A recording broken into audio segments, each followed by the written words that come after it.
After doing 2 videos on the Ford F-150, the new Raptor, and the 2015 King Tut with the twin-turbo V6, it's time to move on to the V8.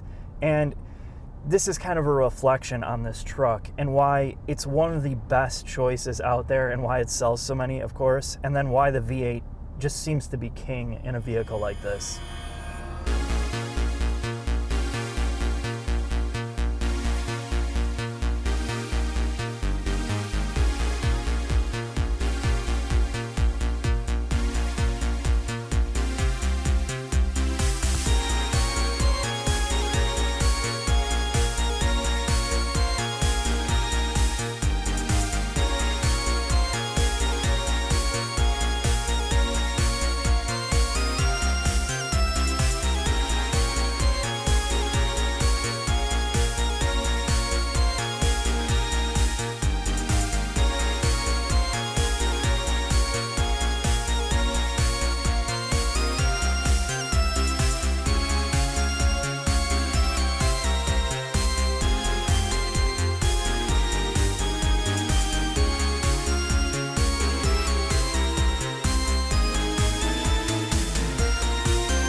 Now the 5-liter V8 that's in here is pretty much what's in the Mustang. Now it's down-tuned, there's some airflow changes to it, the power output's different, but you drive this and you understand right away why V8s in trucks make so much sense. It sounds good, it feels good, it's refined, and now with the new 10-speed automatic, this kind of makes me wonder why you would even choose the Raptor. But we're gonna get into some of the pros and cons here. The first is this transmission. I don't understand why you need 10 gears.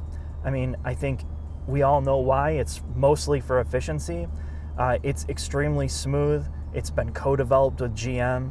And of course, you would expect that you get better efficiency, which I'm only seeing about 16 miles to the gallon, which doesn't seem to do much. It's smooth, the operation's pretty good, it's pretty quick to respond, but the negatives are, it's constantly switching gears, so it can go from first to third to seventh and back down and skip gears, and a lot of times when it's hanging onto a gear and it goes up or down a gear, it just doesn't feel as smooth as you would expect, but you make excuses for it because this is a truck.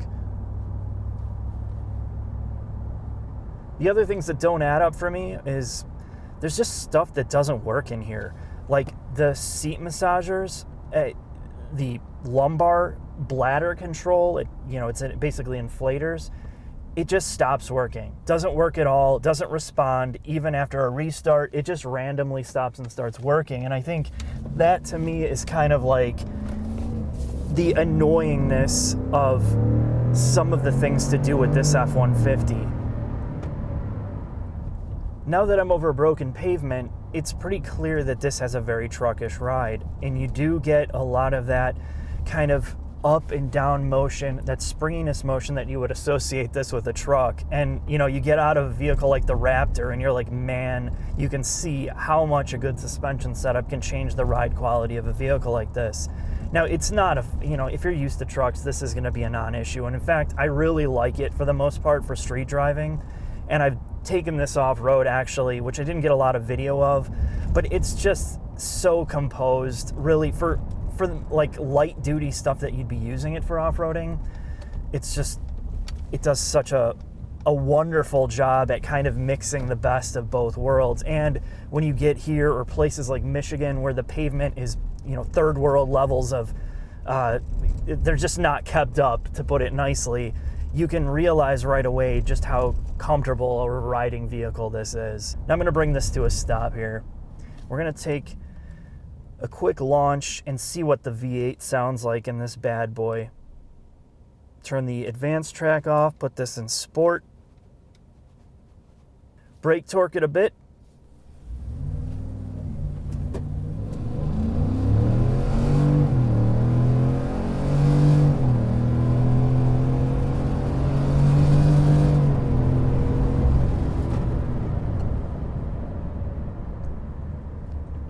You know, it's one of the weirdest things with this is the power delivery is so linear, and you know, you don't get a ton of torque at the beginning like you do the turbocharged motors, but you have this buildup and this smooth buildup all the way to the red line. This is a motor that you have to rev out, and it's one of the most enjoyable parts of driving this because you don't feel this weird surging, you don't feel timing being pulled, you don't feel constant control and electronic control of the engine power. You wind it out, it's the same every single time, and it sounds amazing. You don't have to pump in fake engine noise.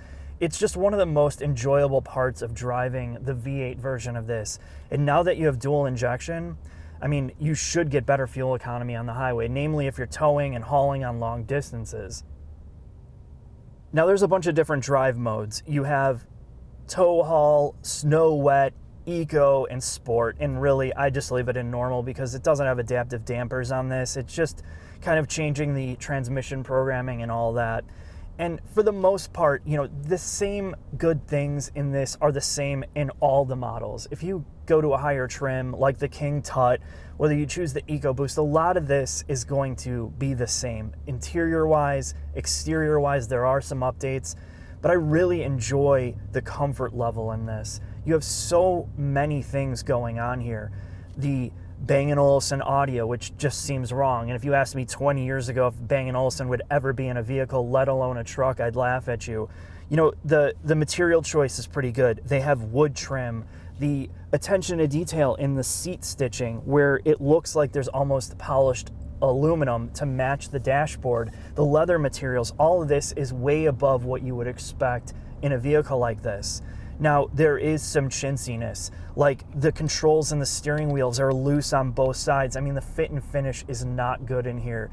The infotainment that is co-developed by Panasonic, the new Ford Sync, you would think, well, a lot of people say it's great, and then you realize what happens when you bench design a user interface and then you try to put it in a vehicle like this, where everything's so far away, it's really annoying.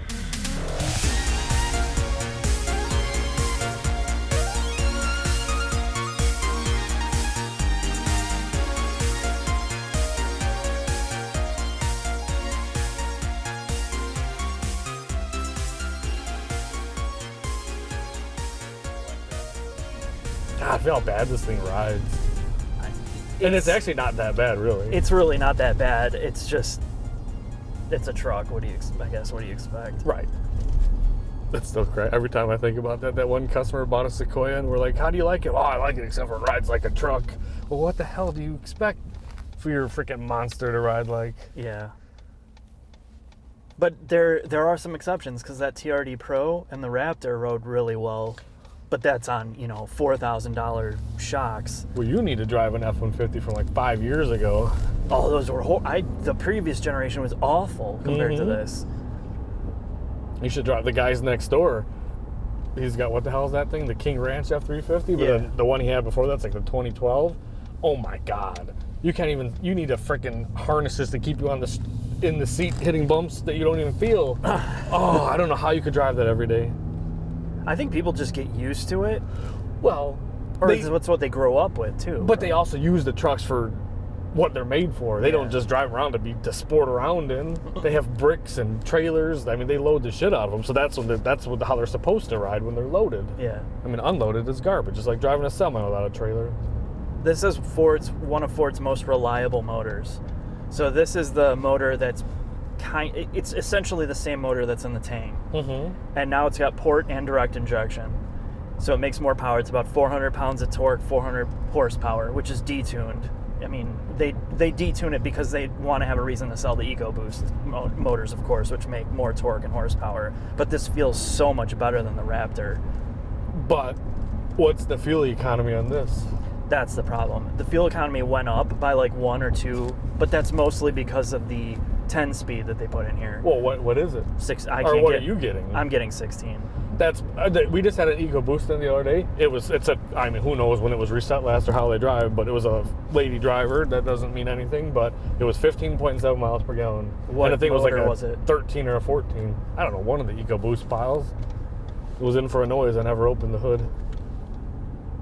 This is a nice truck, though. But how much is it? This one's $59. That's not as bad as I thought. And this is fully loaded, pretty much. This is one of the top trims. So it's got everything. Bang & Olufsen bullshit, running boards that move. Yeah, that will never break. A rear window. I see you got the rear defroster unit that never will break. Does that break all the time? Well, I don't know about this generation. Supposedly for a certain year, we actually just had one in the week or two ago. People will go to press their button, boom, and the window just blows out. Really? Because water gets in between the seal somehow, and I guess when it heats up, it expands and blows up. It used to be a problem with the Del Sols, too. I'm sure if you research rear window Lycos.com or something like that, you can find some information. Yeah, I'll check on Lycos or Alta Vista tonight. Where the f*** are the wipers in this pile? God, it doesn't even have auto wipers. Don't worry about that. I need rain sensing wipers. How am I?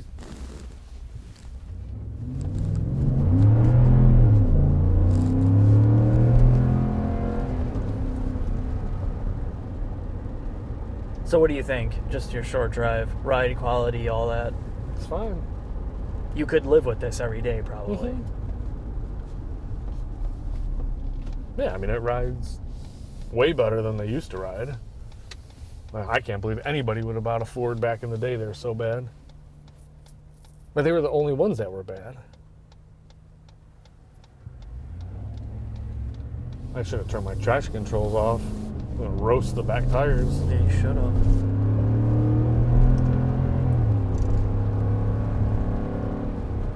How the hell? I just want normal. I want to feel normal.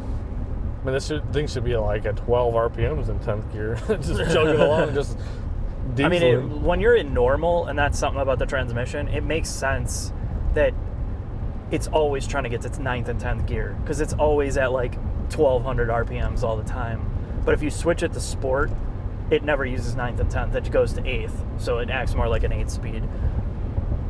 But the reason we're not talking like we are about this F-150 is because we already did the F-150 and the Raptor. It's the same thing. All aluminum, steel frame.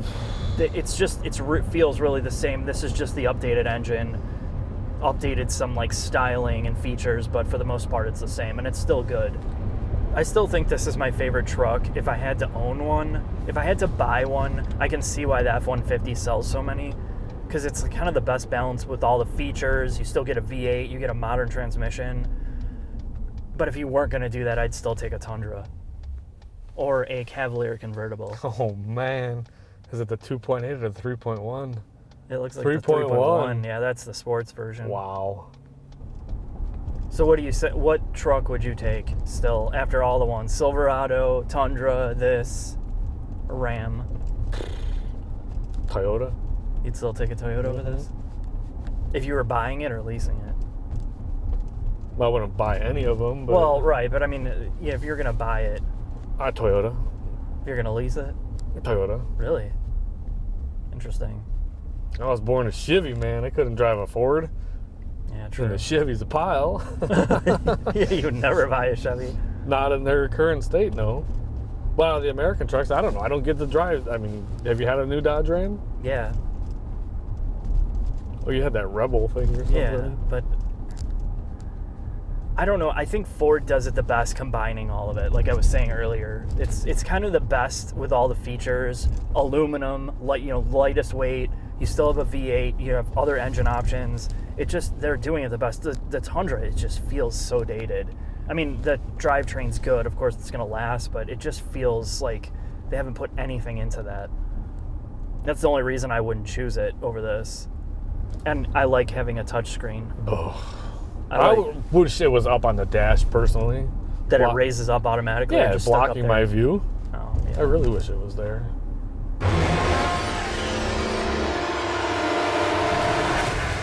Final thoughts on the 2018 Ford F-150 Platinum V8.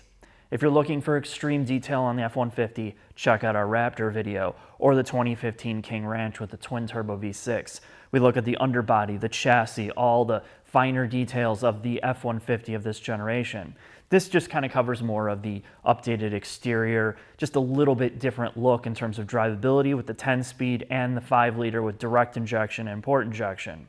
Now I'm going to say this, I think this is the best F-150 I've driven yet. And a lot of it has to do with the fact that it is extremely comfortable. The interior and the exterior, for the most part, are well put together. There's not a lot of panel gap. The fit and finish on the outside is a lot better, while there are some quality issues on the inside.